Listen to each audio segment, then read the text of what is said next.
Welcome to the Deep Dive. This is where we take things you found interesting and, well, we dig in to see what's really going on. And this time, you've sent us something pretty fascinating, excerpts from a drama about ancient Indian history. Yeah, specifically focusing on the early life of Siddhartha Gautama, the man who becomes the Buddha. Exactly. So tell us about the source itself. Okay, so these clips come from a YouTube video. It's Buddha Episode 10 from Modi Studios. Looks like a full episode from a TV series. And it dramatizes his youth. It does. It mixes narrative, storytelling with these hints of the philosophical ideas that obviously become central later on. Got it. So our mission today for you listening is to walk through these scenes. We want to unpack the main themes, the tensions underneath. And maybe see those first little seeds of wisdom starting to sprout from his experiences. Yeah, basically giving you a really clear, insightful look at what this episode is showing us. So what hits you first in these opening scenes? Well, right away, it's the political climate. You've got this scene in the Kosala kingdom. King Suddhana, that's Siddhartha's father, leader of the Shakyas, he's interacting with King Prasenajit of Kosala. And it's tense. Oh yeah, it's thick with unspoken stuff. Even just the seating, where King Dandapani is sitting, seems like a slight to Suddhana. Right, so little details carry big political weight. Exactly. Power dynamics, potential friction. It's all there in just how people are placed in a room. It's amazing how politics and personal life just blend right away.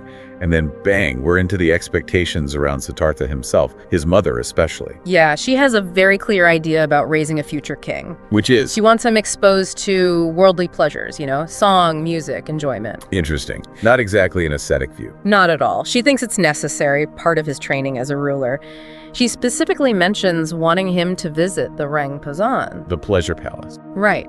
Believing that understanding life means understanding all of it, including pleasure and desire. It's a real contrast to, locking him away. And Suddhana, his father, he's on board. Completely. Seems very keen to see Siddhartha crowned. He actually tells his wife, Siddhartha's mother, not to stop the Ram Havan visit. Wow. So they're actively pushing him towards this life. It feels like they're trying to mold him, yeah. But then you get Siddhartha's reaction, or maybe lack of reaction. Oh, okay. How so? Well, his friends, the other young nobles, they're all hyped up about the Rang Havan. Wine and beautiful women. Standard expectations, maybe. Right. But Siddhartha, the text suggests he'd rather be sitting under a tree and playing the flute.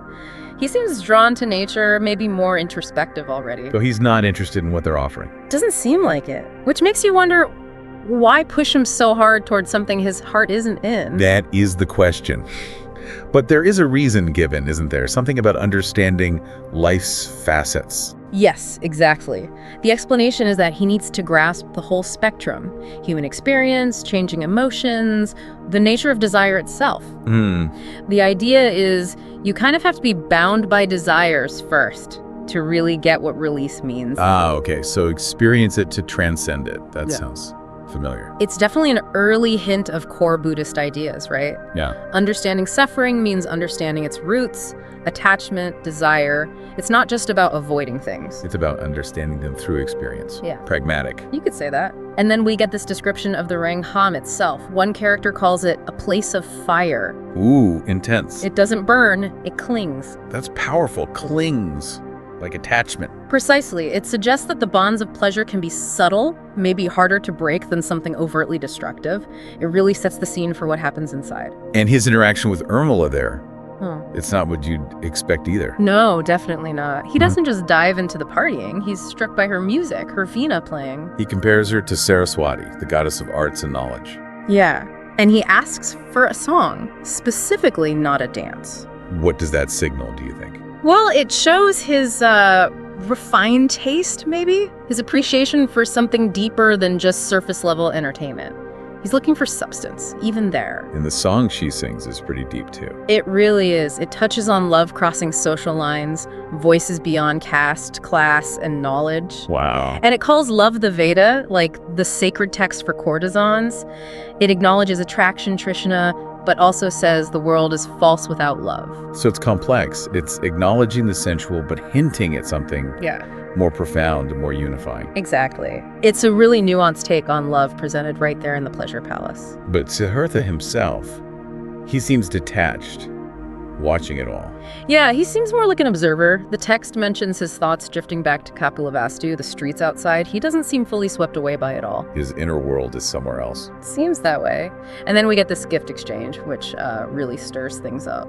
The other young guys give Urmila typical gifts, an armband, flowers, even a horse. Right. Material things. But Siddhartha offers her something different. His friendship and the respect of being a woman. That's unexpected in that context. How's it received? Well, his brother immediately sees it as an insult, a deliberate public humiliation. A political move. That's how he reads it, yeah. Really? Maybe even trying to provoke them into conflict, into war. So everything is political. Every gesture. It really underscores that. Everything is filtered through that lens of power and potential conflict. Which links back to that earlier scene with the seating arrangement. Exactly. That's now seen as potentially a calculated move by Kosala, placing King Dandapani there to stir up trouble, to divide the Shakya clan. To weaken them. There's this sense of war clouds gathering over Kapilavastu, a real feeling of fragility, the need for vigilance. And meanwhile, Siddhartha keeps going back to the Rampava. He does, and his mother is deeply worried. Why? What's her fear? She sees this conflict in him between being a renunciate and an emperor. She feels that in this push and pull, humanity will be lost. Wow, that captures the core tension perfectly. Worldly duty versus something else stirring within him. Absolutely. And then we see him turn to nature again, drawing parallels. Like what? He observes things like clinging vines or figures resting and sees metaphors for attachment, for the anticipation in love. He's finding meaning everywhere. Seems like it. Yeah. Even watching male and female birds reflecting on connection. It feels like foreshadowing, doesn't it? His later meditation, the Bodhi tree. This connection to observing nature feels important. It does. It's like he's constantly processing, trying to understand both in the palace and out in the world. And when he's troubled, where does he go? He seeks out Urmila. And they talk. They have this incredible dialogue about what love is. Okay, that sounds interesting. What do they say? They explore this idea of love being beyond words, beyond actions, something you just experience. Experiential. Yeah, connecting hearts even across distance. Something that intellect maybe can't fully grasp. And there's that metaphor about water. Right. Love is like water, finding its own way around obstacles. Powerful image, especially contrasting it with knowledge, which might be more structured, more contained. And Urmila says something about seeing love in the eyes. She does. That you can literally see love in someone's eyes, which becomes really significant very quickly. How so?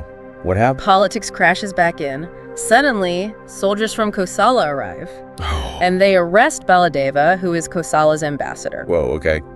High stakes. Very.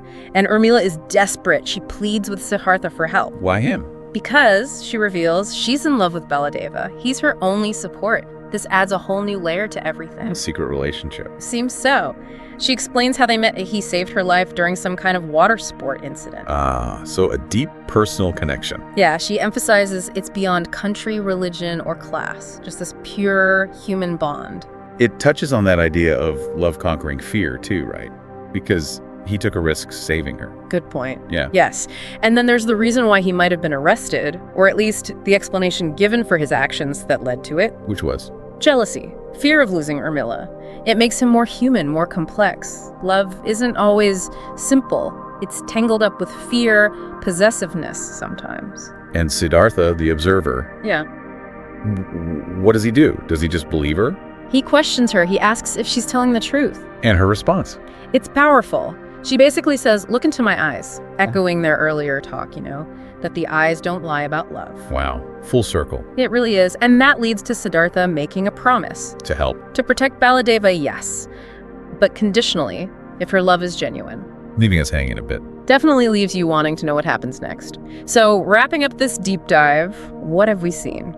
Well, quite a lot. There's that constant pull between Siddhartha's expected life, his royal duties, and this other path towards renunciation, maybe. Clearly, and the whole exploration of pleasure and desire, not just as bad things, but as experiences you might need to understand fully. Right. And love. So many kinds of love. Romantic, familial, political. How it can be unifying, but also used, manipulated, and underneath it all, that simmering political tension, the threat of war. It's a rich mix. Yeah. So maybe a final thought for you listening. Yeah. Seeing all this, the Rangkavan, the complex relationships, the politics, How do you think these early experiences might have sort of steered Siddhartha towards enlightenment? Or maybe think about the different ideas of love we saw. The sensual, the connection Urmila describes, the jealousy. Which version felt most true or resonant for you? And what might that say about how we understand love today? Yeah, great questions. These old stories, they still give us so much to think about, don't they? Insights into things that are just timeless, human. Yeah. Definitely food for thought long after we finish here.